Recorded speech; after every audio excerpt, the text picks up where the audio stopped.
Welcome to the recap for the first ever HCL event. If you're unfamiliar, HCL stands for Heroscape Charcuterie League and is a new online Heroscape league that I've started that's going to be running single-day online events. To start with, I'm going to go through what I think the meta is going to be for this event, and for reference, I'm filming this part of the video the day before the tournament happens. Later on in this video, I'll show you a recap from after the tournament, and that'll be filmed after the fact. So hopefully this gives you a good view as to what I was thinking was going to happen beforehand, and then we can look at what actually happened and compare and contrast accordingly. So without further ado, let's hop on into the builder and get started. I've gone ahead and pulled up the event-specific builder already for this event, and sorted everything by power ranking. Because this is a classic cheese event, we really only need to care about the things that are at the top of the power rankings. The C- units really aren't going to have much big of an effect, so we can just use this as a starting point to look at the key things that are going to be going into this meta. So let's just go down from A+ through A- or so and take a look at all the army cores that make sense, and then the various ways to fill them out. This event is a 600-point event with 24 figures. That's a fairly high point total. Theoretically, Heroscape events run on a 400 to 600 point range normally, with something like 18 to 24 figures, but that's just theoretically. In practice, they tend to skew much closer to the 500 point range of that, so 600 points is actually a pretty high point total, which I think is interesting because it's one of the point totals that we haven't explored very recently in cheese, so I'm hoping that that makes for a fun meta for this event. 24 figures is also very high. This means we are going to see a lot of things like max common spam. If we had an 18 or even a 16 more restrictive figure limit for this, you'd see a lot more 3 or 4x of commons with some scattered heroes, but the 24 figures really lets those common squad builds shine. That being said, because it's 600 points, there is room for some cheaper common squad spam with some expensive things like teching in Maledrix with Festering Honor Guard, which I actually do think is a viable army in this format, but we'll get to that later. Let's start with the A+ units. First off, we have Raylan. Raylan's going to be in most of these armies, possibly not all of them, but for the most part, Raylan's going to be the basis unless an army really doesn't want her for some reason. In terms of the A+, we'll just go ahead and fill out the standard A+ army, so that's going to be Q9, and then a lot of Death Reavers. There's really a lot of different ways that you could go with this route. You could go with 4 Death Reavers here, and that leaves you with 180 points. You could then do Mara Warriors, and then a Hydra. That's a pretty standard way to fill this army out. That leaves you with 10 points, and then you can throw in a Samu there as filler.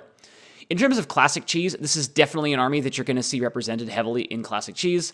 The Q9 Hydra pairing with Rats is really nice. Both benefit a lot from Raylan, and both work really well with the Death Reavers. So this is definitely an army that's going to be very relevant in the meta, and everyone needs to keep in mind when building their armies for this event. Let's go ahead and take that one out.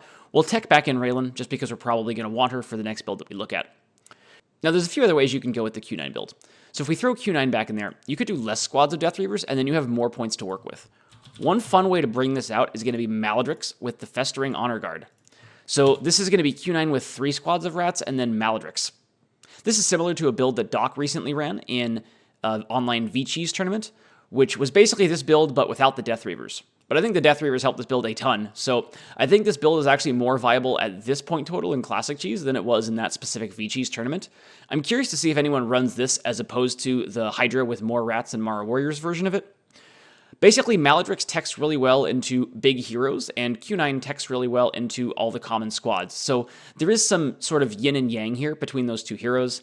I think in general, Hydra works a little bit better with the Rats, but Q9's still good enough at pulling the opposing army in that Maledrix is then going to be able to deal with them at that point. And Maledrix inside of Raylan's Aura is just filthy. That's so much life and defense. It becomes 6 life and then 7 defense if you're able to stay with inside Raylan's Aura, which Q9 should allow you to do a lot of the time. I honestly think I might like this version of the build better, specifically because it's going to be a little bit better into heavies. You have the chance to infest Grimnak once he comes in. Yes, Hydra can kill Grimnak, but I honestly think that one's a little bit easier to play around as the heavies player. So this is an important version of the Q9 build to keep in mind. Since I just mentioned heavies, let's hop on down to that. So if we scroll down to the A tier, we see the Heavy Grets. And there's a couple different ways you could go with this build here. I think 4X and Narak and Grimnak is a pretty mandatory basis, so we'll just start with that. And then we see that we have 150 points with 6 figures left. A couple different ways you could go with this. You could add in the Krav to have a ranged piece, but if you add in the Krav, they really, really want Raylan, and you can't afford to get both, so I don't think that that's a great option for this event. You can add Raylan, of course. Raylan's a very good figure. Once you add Raylan, you then have exactly the number of points left to add one more squad of heavies. This is going to be a very efficient build. Or instead of that, if you'd prefer to have the Mara Warriors, you can drop that 5th squad and then add in the Mara Warriors and then throw in Marku as the filler piece there. I think both versions of this heavies build are going to be quite good. Because it's a timed event, I skew a little bit away from the Mara Warriors version of it and towards the other version. In an untimed event, I think that the Mara Warriors might be a stronger version of the build, but either version is definitely quite good and has a lot of potential to succeed in this event. Let's go ahead and back out of that now and take a look at the other things that we see in the A tier. One thing that stands out is 4th Massachusetts line. So, what sort of 4th Mass spam can you get? Generally with 4th, you want to just spam as much of them as possible. If you spam 5 squads of 4th here, you're left with 250 points, which is a little bit unfortunate.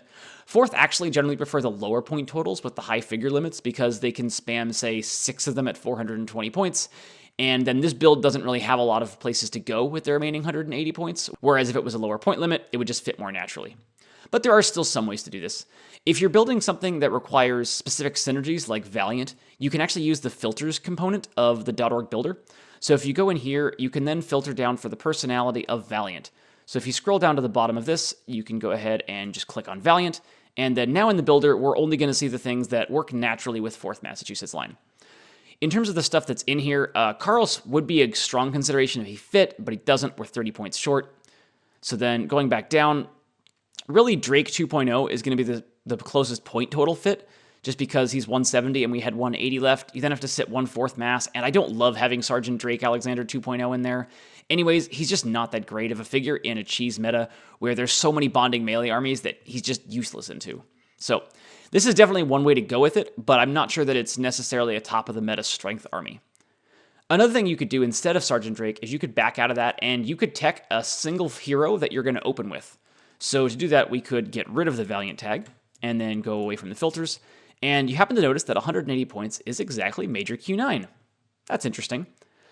I don't know that this is a great build. The idea behind it is that you open Q9 and try to force them to kill him.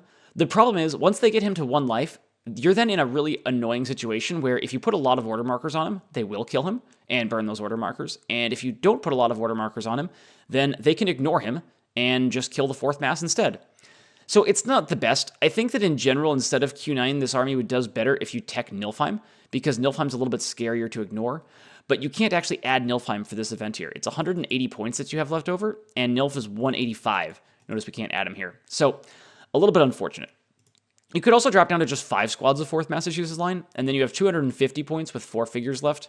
I actually think adding Maladrix as a suicide would be interesting, but it's probably too many figures, because Maladrix and the Festering Honor Guard alone are already 6 more figures, which is going to put you 2 over, and then you still have a few points left. So that army is just going to be a little bit too many figures to fit in naturally well.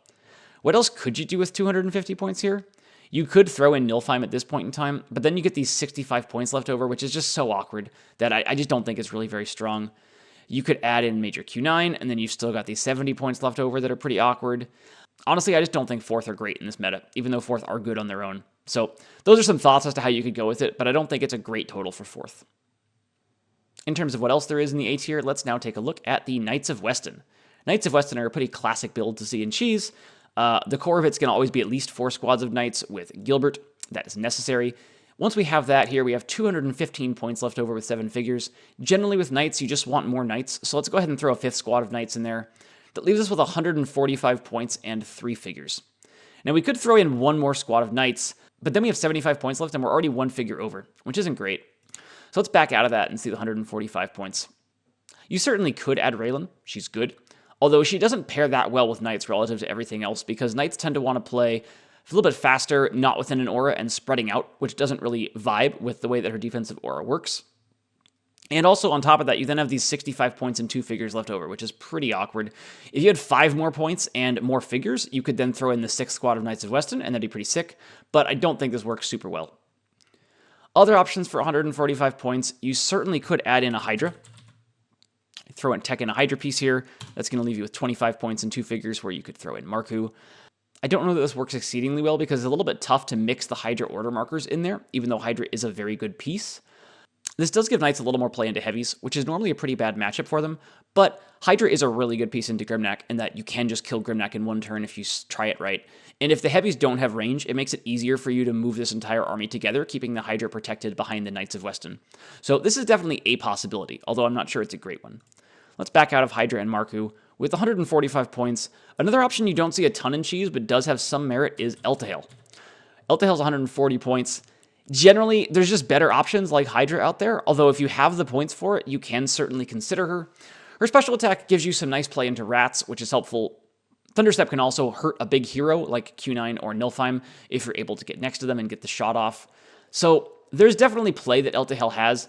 Probably not quite cheese level, but still not an awful army if you wanted to run this version of it instead. For the 145 points, you could also run something like the Krav. Although once you add them, those remaining 45 points in zero figures is a little bit awkward. You can add Eldgrim, though. Eldgrim's a nice figure for the Knights of Weston because he bonds with them and he can go grab a glyph. Although now you're already one figure over, and I don't like running Krav and cheese without Raylan. Raylan just makes their one shield defense so much better and more likely to hold that I don't think this is great. But we could back out of Krav and instead consider some other bonding options that we could go with. And this is where I think we might run into the best possible build for Knights here. So if we see Alistair McDurk, he bonds with Knights. He's a very good figure in that B- tier, and then that leaves us with 35 points. And then we can go with Eldgrim. Now, generally speaking, I wouldn't recommend running a lot of bonding heroes with Knights of Weston.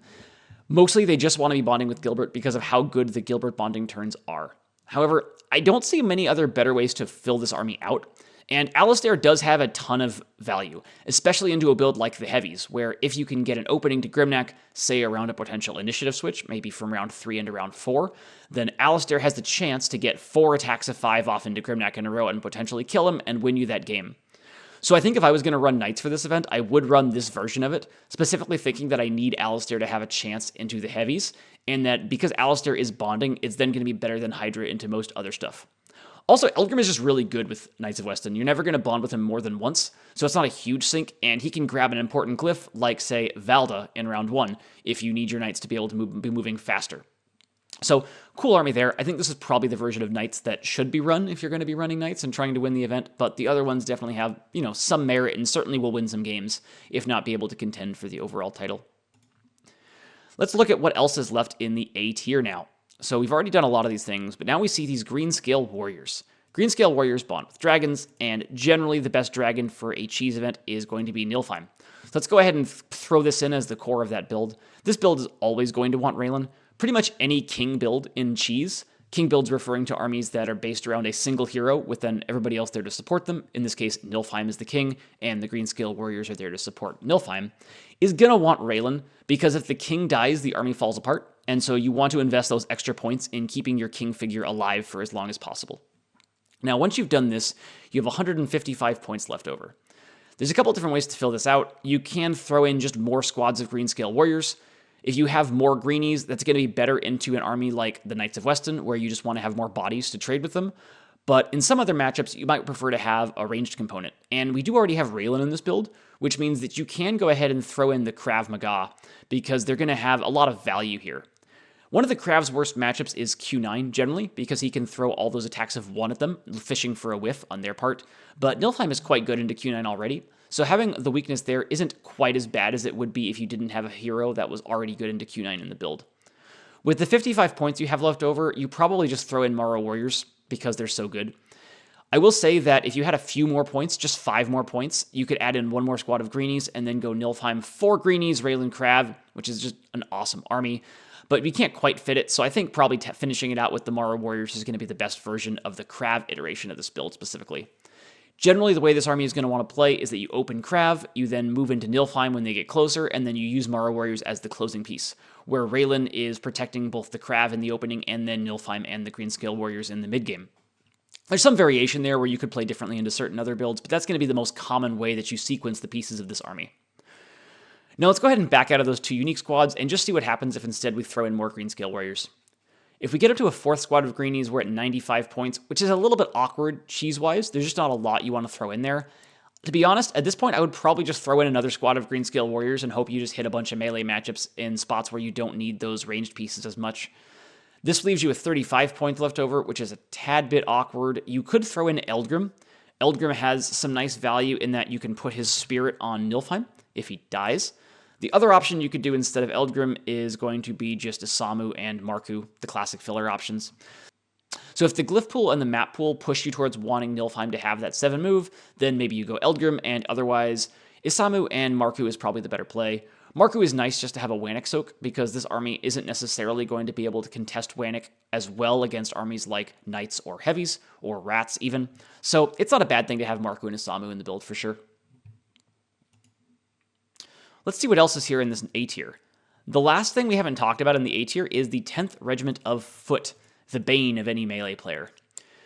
In general, if you're going to be running 10th Reg, you're going to want at least 4 of them, and you're always going to want Raylan with 10th and Cheese. Basically no exceptions. So this is going to be the core of the build, and that leaves us with 220 points and 7 figures. Now, I think there's a couple different cool ways to fill this build out, and I want to look at both of them. To start with, I'm going to explore a concept we looked at earlier, which is teching in Maladrix. Because Maladrix fits perfectly with this army's total and remaining figures, you can throw in Maladrix here. Now, this is interesting to me for a couple reasons. The biggest weakness that 10th normally have is into Q9, because there's just so many rats for them to get through. Now, it's true that Maladrix also is going to struggle into those rats, but if you can get past the rats somehow, Maladrix is awesome into Q9 itself. So, it's an interesting idea there. Maladrix also has a lot of utility into the Heavies build, where, yes, you're probably favored with 10th into them anyways, but if Maladrix can intercept Grimnak in the mid-game and put a lot of wounds on him and infest him, or maybe even infest Narak as well, those are just awesome outcomes for this army. Where then the Heavies army is sitting on this ticking time bomb, where their army could implode at any point in time. I think this is the non-standard version of the build, but I do actually think it's interesting and has some viability here. Let's back out of Maladrix, though, and look at the more standard version of this army, which is just going to be more 10th. So if you throw in another squad of 10th, you then have 145 points left. You could throw in a 6th squad, but now you've got 70 points left and you're already over on figures. That's not great. I think instead you're going to be better served to take a look at Mr. Marcus Decimus Gallus. Marcus is cool with 10th because he gives them +1 move, and also everyone that's next to him gets +1 attack. This is a really good way of getting the 10th up to be able to have attacks of 4 instead of just attacks of 3, if you don't have height, that is, into a lot of things where they really need it, like rats or a dragon or Grimnak, say. Although they're going to be favored into Grimnak anyways, so that matchup is a little bit less important there. But at higher point totals, I generally just think Marcus pairs really, really well with 10th in cheese events. We also saw ISB3 win a recent cheese event at ScapeCon with Marcus 10th build as well, which is just more evidence as to the viability of this build at higher point totals. The one thing I will say is that this 45 points and 2 figures left over is pretty awkward. There's not a lot of great ways to fill that out.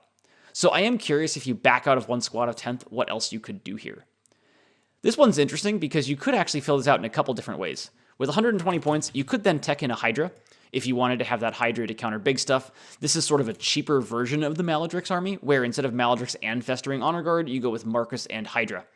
To be honest, this might just be better because Hydra inside Raylan Zora is also really filthy and Marcus is so good. So it's possible that this renders the Maladrix build a little bit less good in the overall meta just because this one exists, but I still think Maladrix is cool. Instead of the Fen Hydra, the other way you have to fill this out is going to be with the Krav. So you can throw in the Krav as a tech beast because you've already got Raylan, and then you would finish that out with Marku, of course. The big downside to this army is that it's going to increase the weakness into Q9 because Krav don't help you there at all, and 10th already have a little bit of an issue there, and you then don't have either of the big pieces to try to deal with Q9. The one advantage you do have, though, is that you do have Marcus, and those extra dice you get from Marcus does gives you a better chance to variance your way over the Q9 build if you happen to hit it. This is probably more on the lean into your good matchups and lean away from your bad matchup side of things, which usually isn't the best approach in cheese, because if you're trying to win the whole tournament, you're going to have to win 4 or 5 games in a row and not lose any.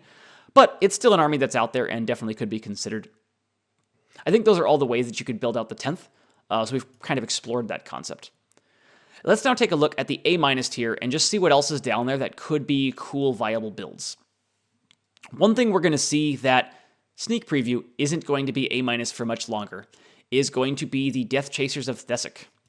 Now, a note that I recorded this before the most recent Power Rankings update that has come out before this video will have come out. So as of this point in time, Death Chasers are still A-, but when you see this video, Death Chasers will have already been bumped up to A, because that will have happened before this video got released. So just bear that in mind, but it doesn't change the army itself at all.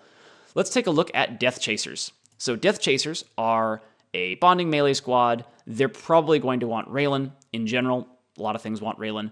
Really, Knights and then to a lesser extent Heavies are the two builds that don't want Raylan as much, although at this higher point total, I think Heavies do want her. Now, once you have Death Chasers with Raylan, you're then going to want to add in their best bonding hero, Knight Primus Adalburn, who will also have become an A unit before this video comes out. So again, ignore the fact that these are listed as A-. They will be A by the time this video releases. Now, once you have this core, you have 95 points and 7 figures left. The biggest issue is just that this is a little bit awkward to fill it out with. One way to fill it out is just to spam more Death Chasers, but then you get stuck with these 40 points and 4 figures, which is a little bit awkward. Probably a more standard way is to throw in Narak into that build. Narak is a really good bonder with the Death Chasers because he gives them +1 defense. And Narak and Adalburn work really well together because you only want to bond with Narak once or twice in the game just to move him forward to support those Death Chasers, and then you want to spend the rest of your bonding turns on Adalburn. Unlike, say, Miberxa, where I don't think Miberxa works great with Adalburn because both of them want to be taking a lot of the same bonding turns. So if you're looking at a build like this, I suggest pairing a hero that's more passive, like Narak, with a hero that's more active, where you're taking more turns with them, like Adalburn. Generally, that's going to lead to an army that's more cohesive and happy to play together without having overlapping roles. The issue here, though, is still you've got these 45 points left over, which is really awkward. You could back out of one squad of Death Chasers and have 100 points. One option there would be to then to tech in the Krav Maga. It's interesting. I don't think that 4 Death Chasers is enough to have a chance in this meta, though, is the issue. Yes, the build is good. Adalburn and Crab with Raylan are awesome, but 12 Death Chasers is just so few into, say, 20 Heavy Gruts or 20 Knights with all those bonders. So I just don't think that this is enough Death Chasers. If you back out of Crab and back out of Narak, then we're back up to 150 points or 95 after we throw in that extra squad of Chasers. And to be honest, I just don't know what the best version of this army is in this total. It's just a bit of an awkward total for Adalburn. I do expect to see some Adalburn builds out there because he's a new figure, he's quite good, and he's quite popular right now with a lot of people. I'm curious which version of the build they end up going with. That's probably the thing I'm least settled on in this meta-analysis going in. So that'll be a fun thing to take a look at from the results after the fact as to how they filled out that army. You certainly could just fill it out with another squad of Chasers and then some filler heroes like Marku, or dropping out of that last squad of Chasers and doing Narak instead. At this total, you can basically fit either of them. Even though the Chasers are 5 points more, it's not going to make a huge difference. You could also do this version and then add in Deflectatron. Deflectatron's a really weird filler tech piece. I think in general, you're just going to want Marku or Osamu instead of him. Although in Chase specifically, throwing a Deflectatron next to your opponent's Raylan is kind of cool and fun. And this army is better at doing that than most armies because Adalburn can go in there and chomp and then open up a spot for a Death Chaser to run in and get close enough to Raylan to throw Deflectatron in there. So it is a viable option. I don't know that it's at the top of the meta necessarily, but it's out there and definitely could be run and have some success. Let's go back down and look at some actual A- builds, which will still be A- builds when this video comes out. The first thing we see here now is Romans. Romans are generally a step or two behind the other bonding melee squads out there, but at higher point totals where you can fit a ton of heroes in with them, they do get better. Now, to fill out the Romans build, we can just search for Warlord, because they bond with all Warlords. The number one you're always going to want to include is going to be Marcus. He gives them +1 move and +1 attack if they're next to him. And Miberxa is the other bonder you're pretty much always going to want with these guys. One thing that's nice about Miberxa is that he gives you a ranged piece for your bonding melee army, which is just something that virtually all of the other bonding melee armies don't have access to. Yes, Death Chasers have access to Miberxa, but they're just better with Adalburn, so that's probably not a version of the build that you're going to run into, or be afraid of if you do run into it. With 200 points left over, I think the best way to fill this army out is to go ahead and throw in Mogrim. Mogrim is an awesome bonder for the Romans. He has Tough, which helps him survive a lot of matchups. He gives you +3 to initiative, which is very nice passively with just that X order marker on him. And he's just a super strong figure to throw in the front line.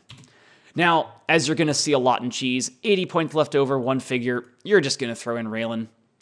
A lot of bonding melee players don't necessarily want Raylan in bonding melee, but I think she works really well with the Romans. They're a bit slower. They want to stay in formation way more than Knights of Weston and even more than Heavy Gruts. So Raylan does work pretty well with them. Also, Raylan works really well with Miberxa, where you want to keep that ranged bonding ping piece alive for a lot longer. And also now Mogrim has potentially 4 defense with Tough. That's hard to kill. So this might be a tad below other bonding melee, generally speaking, but I do actually think this is viable at this point total. Because it's such a high point total where you can fit Raylan and the 3 best Warlords perfectly, 0 points, 0 figures left over, I actually think Romans are pretty good in this meta. I think we could see Romans have a lot of success. Their biggest issue is probably going to be Heavy Gruts, just because all this defense doesn't matter if Gremnak goes a chompin', but this army actually has a really good shot to beat things like the Knights of Weston build, because they're going to be able to outstat the Knights. If they play as a cohesive unit, the Knights won't be able to get to me Berksa easily, and the Romans should be 3 or 4 attack with 6 defense pretty much everywhere if they're all in Raylan's aura. And Mogrim is also just really good there. So I actually think I might run this over the Knights of Weston build, which is probably sacrilegious to some cheese players, but I really think this build is good in this meta. Let's go back to the A- and see what else is there. Now we see Blastatrons. Glad Blast is a classic cheese army. That being said, this is a little bit of a high point total for this army. Generally, Glad Blast just wants to have 6 copies of the squads, whether that's 3 and 3 or 2 and 4, and then Raylan. Yes, this army always wants Raylan. So we can scroll back up and add her. The problem now is you've got these 100 points left over, and you have 1 figure. It's just a really awkward total. You could drop out of 1 squad of the Blastatrons, and then you have 160 points with 3 figures, which is kind of hard to fill out as well. I just don't think that this is a great total for Glad Blast, because the only thing Glad Blast really wants is more Glad Blast, and you just can't fit it at this total. So it's a little bit unfortunate for them. I think you could still see it run. I'm not sure what the best version of it is, to be honest. I just don't think it's a very good format for it, which in turn makes all the bonding melee a lot stronger if you're not as worried about Glad Blast being out there. So keep that in mind as well. Going back to the A- tier, we also have this fun unit called the Morrow Stingers. There's a lot of people out there who just like to spam Stingers. It's an easy army to spam. In this case, you can run 7 Stingers, and I think the best way to fill this out is going to be Raylan to protect them, and then just throwing in the Krav.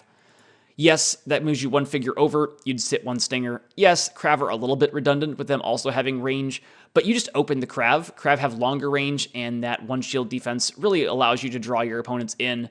The purpose of the Krav in this army is mostly to try to force them to come into you so that you're able to keep all of your Stingers in your Raylan's aura more safely, and you don't have to send Stingers out of Raylan's aura to go after other things. That's usually how Stingers are going to get run over. So I think that this is going to get beat by bonding melee for the most part, but you never know. It is a lot of Stingers. It is a lot of defense. It's still a very viable army to think about, and the Stingers being so good into some of the heroes does cover the Krav's weakness into Q9, for example. This is also going to be a really good army into the Dragons, where the Krav are able to ping Nilfheim early, and then once Nilfheim comes in, you have Stingers to try to kill Nilfheim with, and they're quite good at that. So certainly a relevant army to keep in mind for the meta as a whole. Coming back down to A-, we have the Phantom Knights. They're just not good in cheese, frankly. They have an intrinsic weakness to special attacks, and they're pretty bad into all bonding melee. So while they're ranked at A- here, they're just not good in this specific meta, and I wouldn't think too much about them here.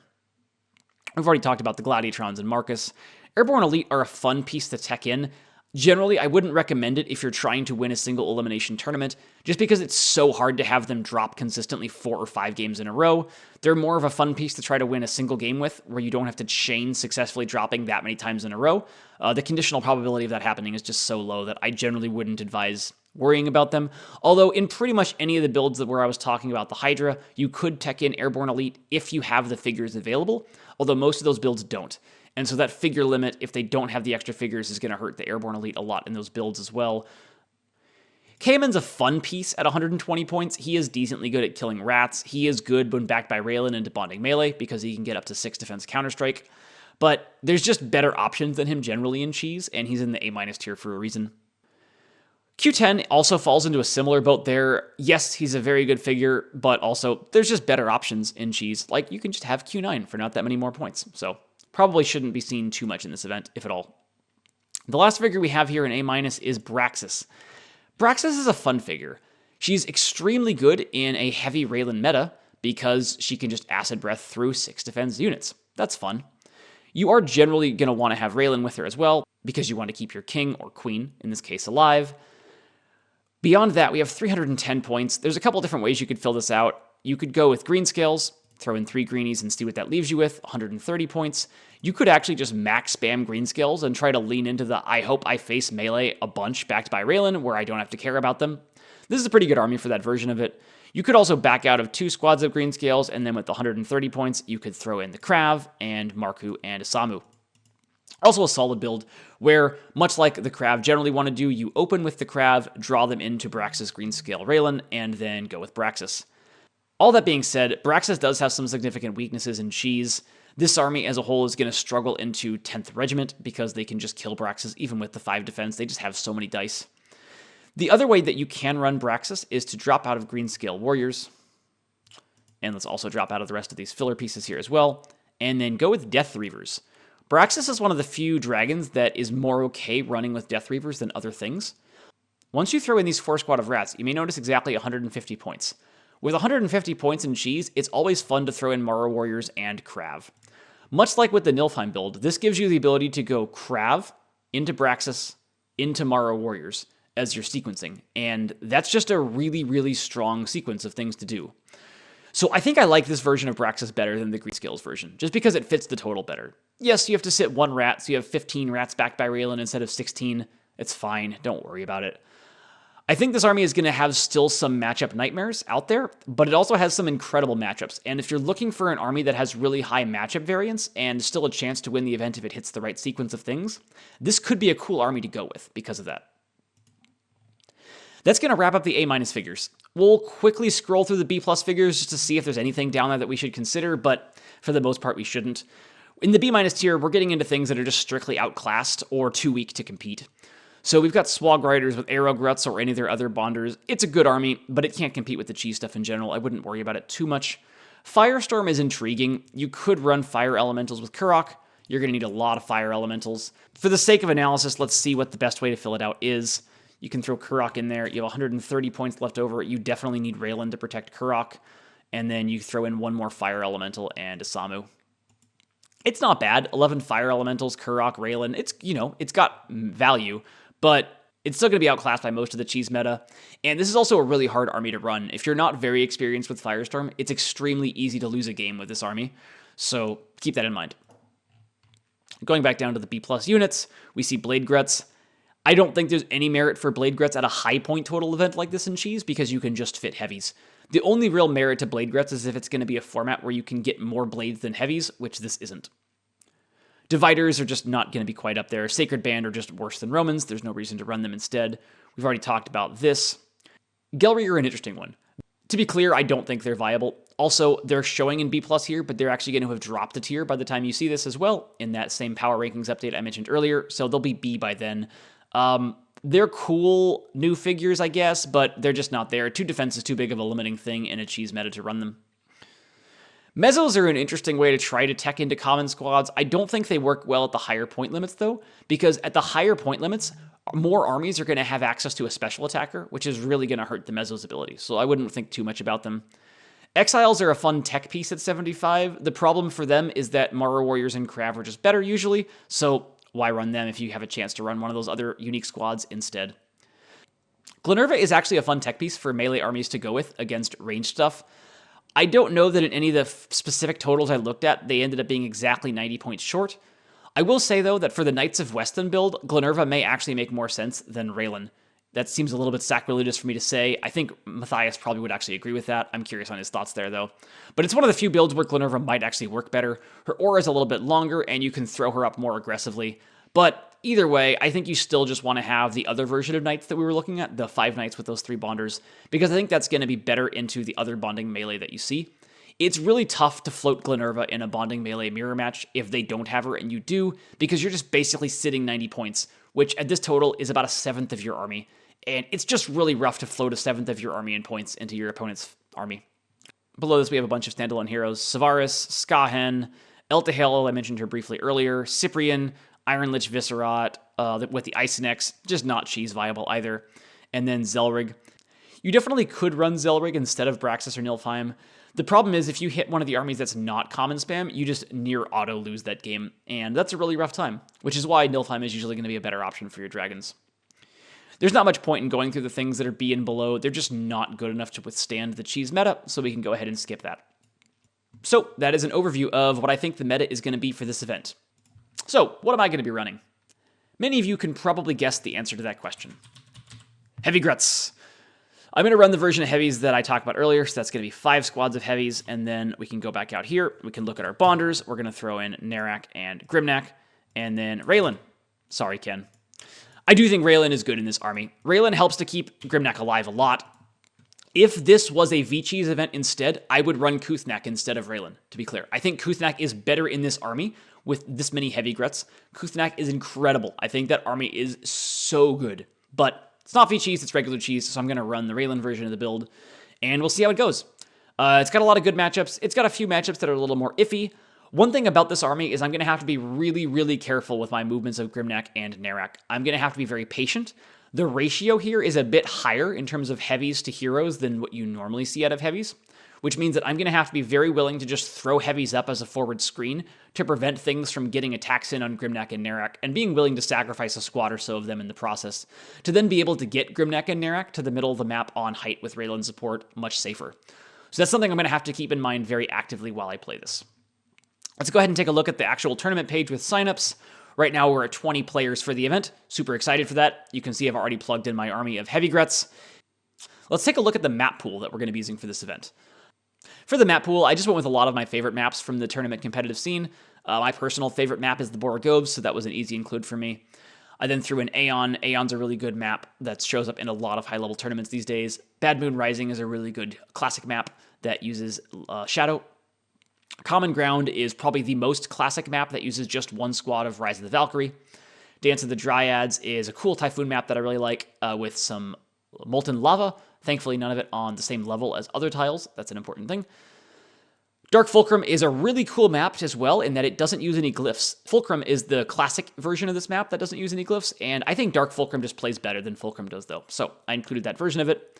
Platypus is a really nice snow map. It's the only snow map in the pool. I always seem to struggle to find snow maps to include for some reason. I just don't find myself liking them as much as other types of maps. I think it's because so many of them end up being very choke pointy with all those big line of sight blockers that funnel things in. But for whatever reason, I struggle a little bit to find snow maps that I like, but I went with Platypus for this event. Already covered the Borogovs, and then the last map is Water Treatment Facility. This one's a little bit on the newer side. I think it's a cool map, though. It plays quite differently. The glyphs are a lot higher up on the map. They're actually on level 3, which is very different than what you see on most maps, where glyphs are on level 1 or level 0, or occasionally level 2. It also doesn't have a lot of line of sight blockers, so it can be a bit of a shooting range, but the height in the center is also so good that you are incentivized to rush up to that high ground a lot. But I think it's a very different map to have in the pool, and having a variety of different maps is a good thing, which is what I try to achieve. The glyph pool is a pretty standard glyph pool from tournament maps. I have 2 or 3 copies of each glyph in the pool. I tried to put them on the maps that made the most sense for them. We'll see if I did a good job of that or not. The glyphs themselves, we have Wanik, Sola Astrid, Dagmar, Valda, Dualig Loden, and Eudolkia. Again, pretty standard glyph pool for a tournament competitive scene. And that is the maps and the glyphs. I'm looking forward to running the event. This is the first event that I've run by myself online, so that's kind of exciting. Looks like we're going to have a pretty good turnout. 20 players signed up right now. I'm excited about that. We'll play 4 or 5 rounds, depending on how long it takes to get down to 1 undefeated player. And it should be a good time. Looking forward to it. For you watching this video, this tournament will have already happened. If you want to watch how the tournament itself played out, I ran a live stream from my end during the whole tournament, so a little bit before the scenes, and then all of my games from during the tournament, and then a tiny bit afterwards.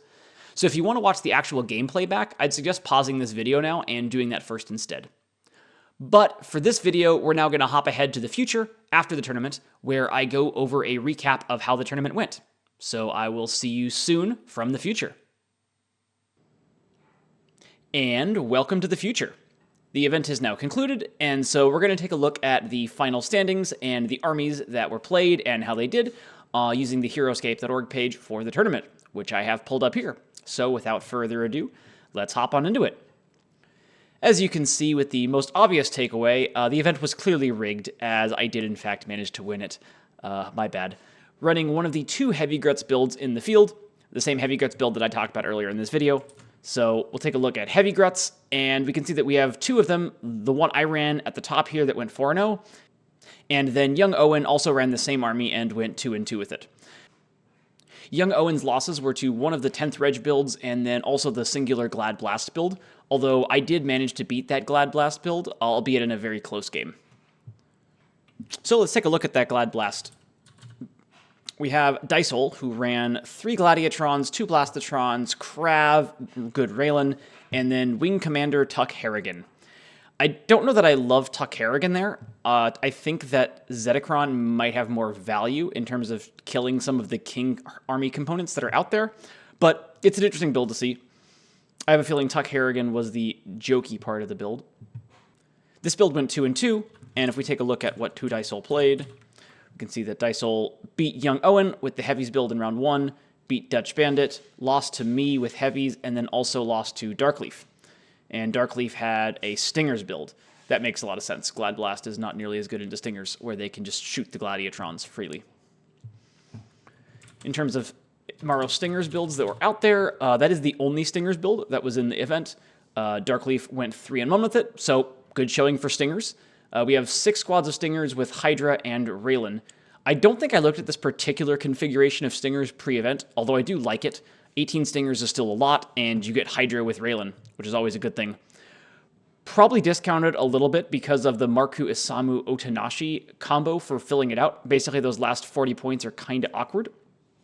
I actually do wonder whether 1x Rats might have even been worth it there in that army composition, just to have a small extra screen for the Hydra. But anyways, clearly that build did well, and Darkleaf had a good showing with the Stingers. Let's hop on over to take a look at all of the 10th Regiment builds. There were 5 of them. However, thankfully for me, I got lucky and managed to face none of them. Again, clearly a rigged event. The 10th Reg had mixed showings, and actually none of them had the exact same build. So let's go through the various compositions that we saw. We had 5 10th with Marcus and Raylan. Jinglebong was the only 10th player that went 3-1 with 5 10th Marcus and Raylan. We also then had at the 2-2 bracket Mega Silver with 5 squads of 10th Savaris and Raylan.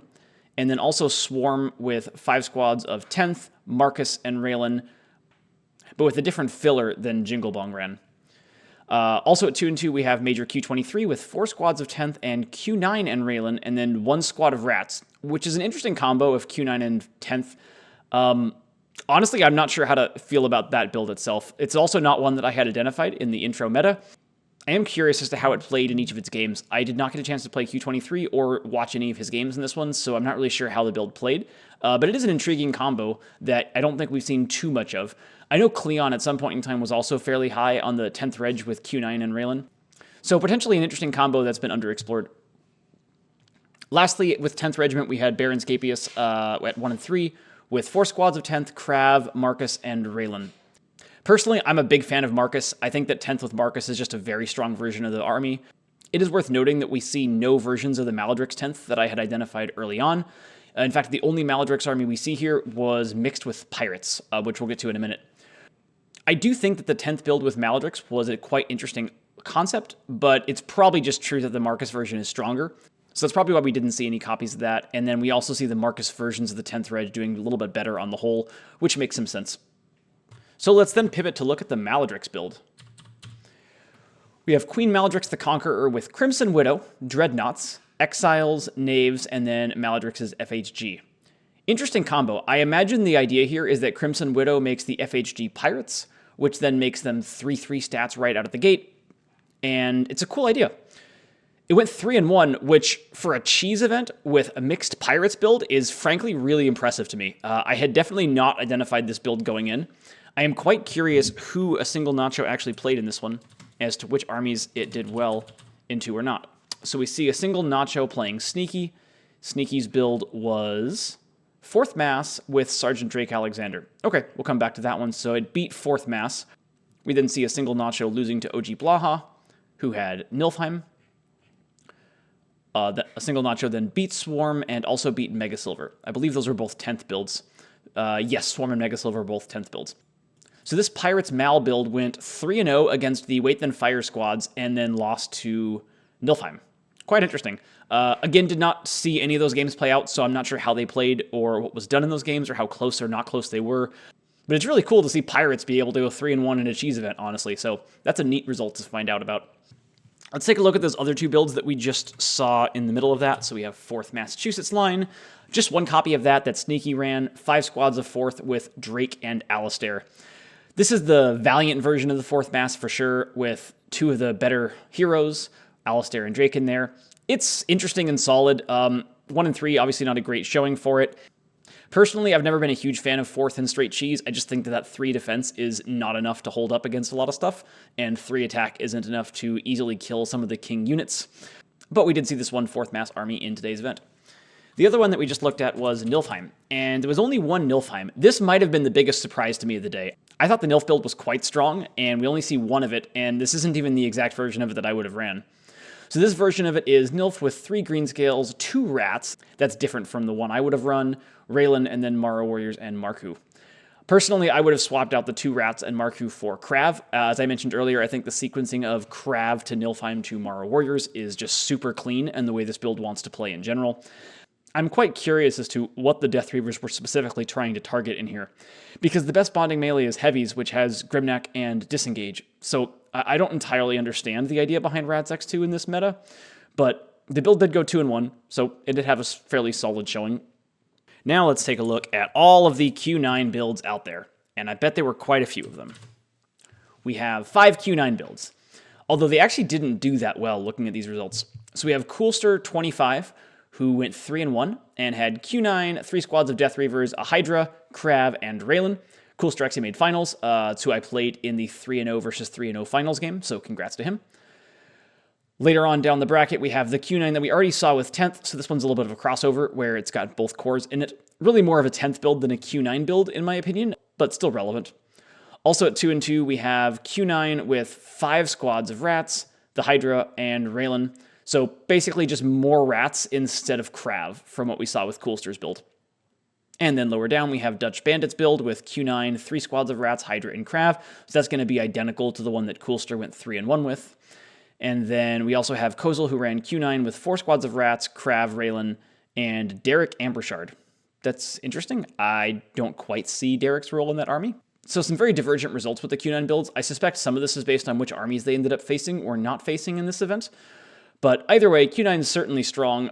The most common variant of Q9 that we see here is 2 copies of the 3 rats Q9 Hydra Krav Raylan build, so clearly that was a popular one. I do think it's interesting that we didn't see any of the Q9 Maladrix 3x rats build that I had considered. It's possible that this Hydra Krav build is just stronger because you get 2 pieces, Krav and Hydra, instead of Maladrix, although I do think Maladrix has play in this format. And I think Maladrix would also work quite well with Q9 sequencing into her with the rat screen in front of both of them, where you're going to have the time to be able to switch over order markers once they come in. So still a fun army in theory that I think is quite strong, but we didn't see that specific version of it happening at all here. The last army archetype that I did not expect to see is the Nagrubs. We actually saw 2 of them. That kind of surprised me. We have, both of them have Torquil Na. One of them has more Nagrubs, and the other has Phantom Knights. The first one is by SRD, and I guess it shouldn't be a surprise to anyone that SRD ran Hive Lords. We have Torquil Na and Thyraxis Dragoon with 6 squads of Nagrubs. I did actually play this army. It was a pretty good matchup for heavies as long as I was able to keep Torquil Na off of the max height spot to be able to stomp me. We then also see Roguescaper with 4 squads of Nagrubs, Torquil Na, 2 squads of Phantom Knights, and Heirloom with the Deflectron. This is a little bit more of a toolbox army than we normally see in Cheese, but they are very good tools. Phantom Knights are great into ranged squads, Torquil Na is still a very strong piece. Deflectron is definitely relevant in Cheese. Most armies probably still prefer Marku, but being able to Deflectron somebody's Raylan in a key moment can be very, very massive. And Heirloom is an interesting piece. I played Roguescaper in round 1 and almost lost the game because of Heirloom shenanigans. He got several special attacks off. Thankfully, none of them were 3 for 3, but he did also get a big shot in on Grimneck that put 3 wounds from his normal attack on Grimneck, and that made me play very, very conservatively with Grimneck for the rest of the game. I did end up winning that game, but Heirloom was definitely a relevant piece and makes heavies spread out a lot more than they want to. I think the Nagrubs are still probably just too weak for Cheese. I do think they needed Raylan. Neither of these builds had Raylan, which I think is a bit of a miss. Torquil Na with Raylan is just so much better than Torquil Na without Raylan. Admittedly, you give up movement flexibility, but you also go up to 7 defense with the 6 life, and then a lot of the Nagrubs are going to have 4 defense instead of 2. Whereas without Raylan, the Nagrubs really just do melt. Anyhow, that is all the armies that were played in this event. We had 18 players, fun showing. We ran a 4-round tournament. And I'm happy with the showing that we got here from the first iteration of the new online league, HCL. I do plan to run another HCL event in a few months' time, likely a V-Cheese event.